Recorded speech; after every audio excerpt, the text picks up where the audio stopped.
хан тамада. Қандай сұмдық деп бәрі шулап, хан тамада жұмыс істемесін, оны қаладан шығарып жіберіңіздер, жер аударсын деп неше түрлі айтып жатыр. Күлкімді келтірмеңіздерші. Өздеріңіз көбейіп қайдан неден пайда болып жатсыздар? Хан тамада не істесе де өзі біледі, себебі ол оның әйелі, жұбайы. Сіздер құсап, тығылып, Google'дан қарап жүрген жоқ ондай нәрселерді. Заңды өзінің әйелімен жасайтын жасап жатыр. Соны бір мынандай жырғып күлкімді келтіріп, пожалуйста, успокойтесь, адамға өмір сүруге кедергі жасамаңыздар. Өздеріңіз ондай нәрсе істемей жүргенде ауызға келмейтін сұмдықты істейді, күлкімді келтірмеңіздер. Каждыйыңыздың Google'ыңыздың историясын тексерсек, не істемей, не жазбай, не істеп атқандарыңыздың барлығы ашылады. Поэтому успокойтесь и живите свою жизнь. Ассалаумағалейкум.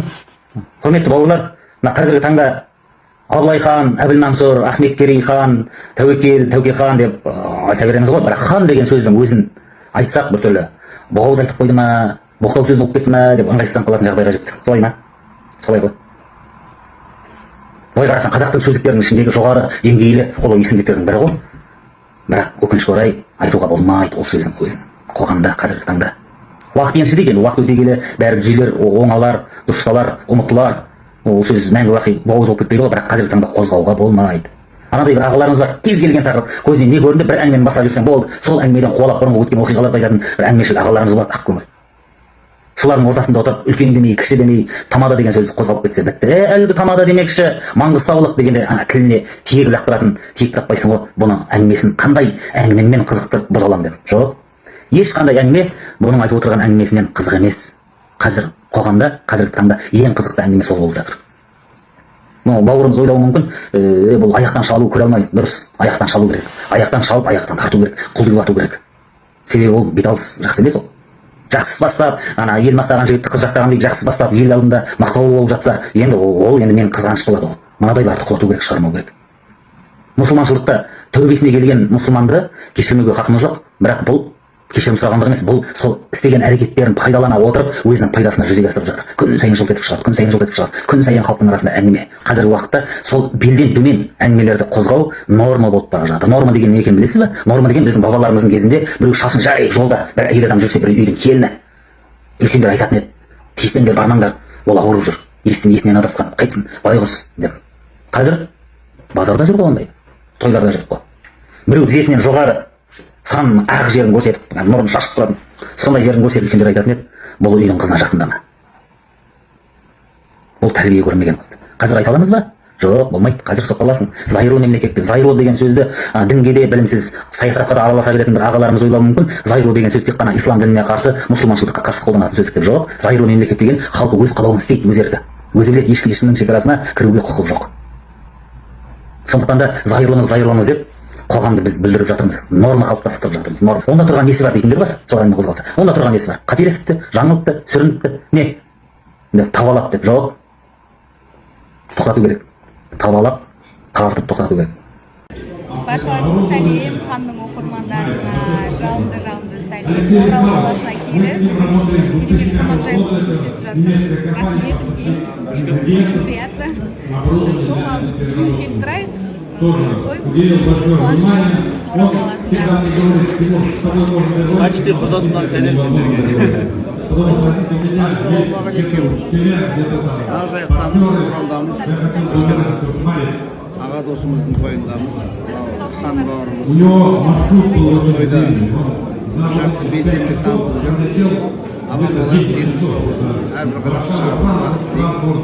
Ханның оқырмандары, ханның тек қана жақсы жаңалықтарын ханым аман жүріп. Хан тамаданың видеосын көрдіңіздер ма? Көріп болсаңыздар енді талқылайық. Қызық бекен, күшті мекен, не пайда таптыңыздар? Өсектеп, жамандап, кінәлап, бүкіл Instagram тредис шулап кетті ғой. Не болып баратырмыз халқым? Сондай өсек, төсек, біреуді жамандау, кінәлау болса, бәріміз ұмтыламыз. Жарысып, сондайда мастерміз, бірінші орынбыз. Ал білім, ғылым, даму, өзін дұрыстау, тәрбиелеу деген нәрсеге мүлдем өзгеріс, талпыныс жоқ. Хан бауырымыздың мәселесін айтатын болсақ, ол біреуді өлтірген жоқ, бөтен әйелге барып измена істеп атқан жоқ, педофил болып жүрген жоқ, гей болып жатқан жоқ. Өзінің әйелі, адал әйелі. Әйелі де бөтен еркекпен емес, өзінің күйеуімен. Просто видеоға түсірген дұрыс болмағанда таралып кеткен. Енді ол нәрседен өздері де сабақ алар, қатесін түсінер. Бірақ қазір қоғамда көп отбасыларда төсек қатынасы деген жоқ. Бір-біріне жақындамайды, бір-бірін көргісі келмейді, бір-бірін дұшпан санап, жау санап кеткен әйел мен еркек айлап, жылдап қосылмай жүрген. Төсек қатынасы жоқ.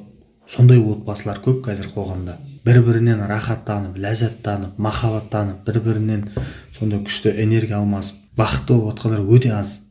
Жап-жас семьялардың өзінде сондай проблема. Төсектен басқа мәселе жоқ па деп айтады да негізі. Бірақ ең маңызды мәселе сол. Әйел мен күйеу бір-бірімен жақын болмаса, бір-бірінен рахаттанып, ләззат алып, бір-бірін жақсы көрмесе, олар қалай бір-бірін қолдайды, қалай бір-бірін дамытады, бір-бірін жеп көргісі келмей, сөйлескісі келмей жүрген адамдар. Біреу бөтен әйелге қызығып жүреді, біреу бөтен еркекті мақтап жүреді.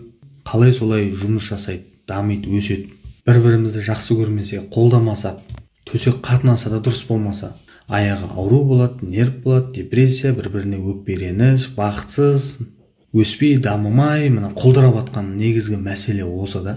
Сол үшін осы хайпты пайдаланып, мен наоборот төсектеріңізді нығайтыңыздар, бір-біріңізден рахат алыңыздар, ләззат алыңыздар, жақсы көріңіздер, бір-біріңізді қолдаңыздар деген мақсатты айтып жатырмын. Егер отбасылық мәселе болса, бір-біріңізді дұрыс түсінбей жүрсеңіздер, өкпелеп, ренжіп, кінәлап, сөйлеспей, төсекке жақындамай жүре бермей кеңес алыңыздар.